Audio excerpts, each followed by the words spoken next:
महेश एक गरीब किसान था। उसका गांव में एक छोटा सा खेत था। वो सारा दिन खेत में ही काम करता रहता। उससे जो कुछ भी पैसे कमाता उसी से अपना खर्चा चलाता था। वो साधारण जीवन जी रहा था, लेकिन वो खुश नहीं था। क्या जिंदगी है, पूरे दिन काम करता रहता हूँ, फिर भी मुझे क्या मिलता है? ये गरीबों वाली जिंदगी। क्या पूरी जिंदगी मैं गरीब ही रहूंगा? खैर, थोड़ा बाहर जाकर घूम लेता हूं ताकि मन शांत हो जाए। घर में बैठना तो श्राप है। महेश घूमता घूमता अपने खेतों में पहुंच जाता है। अरे ये प्रकाश कैसा है? ये तो मेरे खेत से आ रहा है। कहीं आग तो नहीं लग गई? मुझे चलकर देखना चाहिए। एकदम से महेश के सामने एक परी प्रकट हो जाती है। कितनी स्वादिष्ट मूली है। आज मैं सारी खा जाऊंगी। ए लड़की, तुम कौन हो और मेरे खेत में क्या कर रही हो? जाओ, भागो यहाँ से। तुम किसान हो ना? यहाँ आओ मेरे पास। मैं तो तुम्हें ही ढूंढ रही थी। क्या मतलब? और तुम कौन हो? मैं एक परी हूँ, जादुई परी। जब कुछ दिन पहले तुम खेत में हल जोत रहे थे, तुम्हारे हल ने मेरी जादुई अंगूठी को तोड़ दिया। इस तरह मैं उससे बाहर आ गई। क्या? हाँ, उस दिन से ही मैं तुम्हारे खेत में रहती हूँ। तुम मेरे दोस्त हो। तुमने मुझे उससे आजाद किया है। तो क्या तुम सच में एक जादुई परी हो? परी गायब होकर 3 छड़ियां लेकर आती है। यह मेरी 3 जादुई छड़ियां हैं। इनमें से एक का चुनाव करो। उससे क्या होगा? उस बात की चिंता तुम बिल्कुल मत करो। बस ध्यान रखना, काली वाली को मत चुनना। ठीक है, मैं सफेद वाली चुनता हूँ। बहुत अच्छी पसंद है। लो इसे पकड़ो और मेरे सिर पर 2 बार घुमाओ। क्या? जैसा कहती हूँ वैसा ही करो। ठीक है, जैसा तुम कहो। महेश परी के ऊपर छड़ी घुमाने के बाद, हाँ, अच्छा किया। अब तुम घर जाओ, तुम्हारी इच्छा पूरी हो जाएगी। ये सब सुनकर महेश अपने घर चला जाता है। अगली सुबह जब महेश की आंख खुली, अरे ये संदूक यहाँ कहाँ से आ गई? इसे यहाँ कौन छोड़ गया? मैं खुद ही देखता हूँ। जरा देखो तो क्या है इसमें? इतना सारा सोना? ये जरूर परी ने किया है। मेरी इच्छा पूरी हो गई। और इस तरह परी का जादू काम कर गया। महेश अब एक अमीर आदमी बन चुका था। लेकिन जैसे जैसे दिन बीतते गए,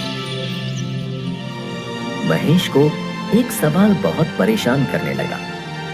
परी ने मेरी इच्छा पूरी कर दी, लेकिन क्या होता अगर मैं वो दूसरी वाली छड़ी का इस्तेमाल कर पाता? शायद मुझे वो इससे थोड़ा ज्यादा दे पाती। मुझे दूसरी वाली छड़ी ही चुननी चाहिए थी। ये सोना तो एक ना एक दिन खत्म हो जाना है। मुझे आज रात खेत में जाकर परी को दोबारा ढूंढना चाहिए।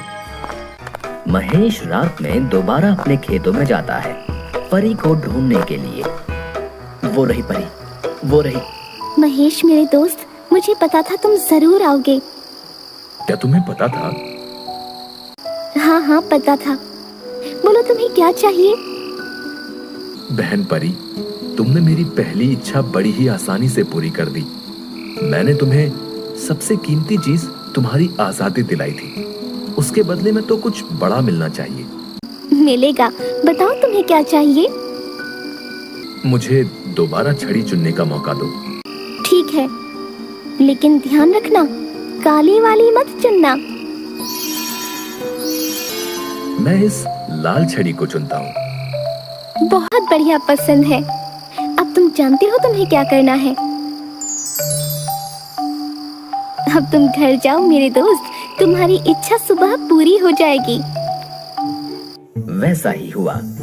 अगली सुबह जब महेश की आंख खुली, ये तो सच हो गया।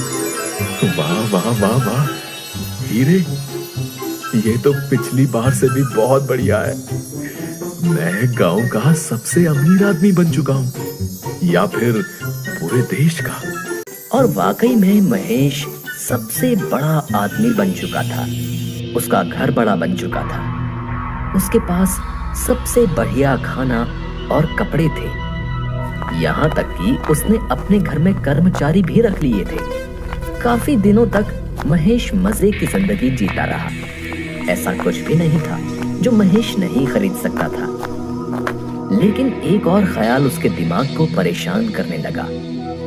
मेरे पास सब कुछ है, लेकिन तीसरी छड़ी का क्या? वो परी मुझे तीसरी छड़ी क्यों नहीं लेने देती? मुझे पक्का यकीन है उसमें कुछ बहुत ज्यादा ही अच्छा होगा। शायद वो छड़ी मुझे दुनिया का सबसे अमीर और शक्तिशाली आदमी बना दे। हाँ, यही बात है। ऐसे काम नहीं चलेगा। मुझे चलकर परी से छड़ी लेनी ही होगी। आज रात परी के पास जाकर मुझे वो छड़ी लेनी ही होगी। उसे भी क्यों छोड़ना। और इसलिए महेश उस रात वो रही परी। क्या हुआ? तुम फिर से वापस आ गए? अब मेरे पास देने के लिए कुछ नहीं है। है ना वो काली वाली छड़ी? नहीं नहीं नहीं, वो मैं तुम्हें नहीं दे सकती। लेकिन मुझे वो चाहिए। तुम्हें पक्का यकीन है? अगर एक बार तुमने उसे चुना, तुम उसे वापस नहीं कर पाओगे। हाँ, मुझे पक्का यकीन है। फिर तो ठीक है। परी गायब होकर काले रंग की छड़ी लाती है। लाओ लाओ, दे दो मुझे। लेकिन इसमें उल्टा काम करना पड़ता है। डट जाओ। क्या? हाँ, इस छड़ी को मुझे तुम्हारे सिर पर घुमाना होगा। अब जो भी हो घुमाओ मेरे सिर पर। मैं अपनी इच्छा को कल सुबह पूरी होते हुए देखना चाहता हूँ। परी ने महेश के सिर पर छड़ी को घुमा दिया। लो, हो गया। अब तुम घर जाओ और सो जाओ। कल तक तुम्हारी इच्छा पूरी हो जाएगी। अब मैं और इंतजार नहीं कर सकता। और मैं भी तुम्हें अब अलविदा कहती हूँ। अब यहाँ रहने के लिए मेरे पास और कोई कारण नहीं बचा है। ठीक है, अलविदा। महेश भागता हुआ घर जाता है और सोने की कोशिश करता है। उस रात वो थोड़ा बेचैन भी रहता है। उसके दिमाग में तरह तरह के सुंदर सुंदर ख्याल दौड़ रहे थे। अगली सुबह जब महेश की आंख खुली, हे भगवान, हे भगवान, कहाँ है वो? कहाँ है वो? ये रहा। मुझसे और इंतजार नहीं होता। महेश भागकर संदूक की तरफ जाता है। उसमें से बदबू आ रही होती है। हे भगवान, ये क्या है?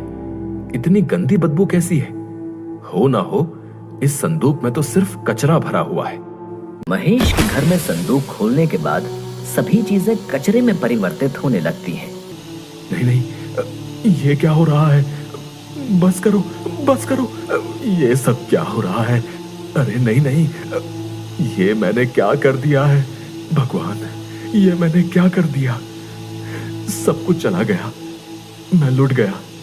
अरे मेरे लालच के कारण मैं बर्बाद हो गया। महेश फूट फूट कर रोने लगता है और इस तरह महेश एक बार फिर से गरीब हो जाता है। लेकिन उसको बहुत जरूरी सबक मिला कि लालच बुरी बला है।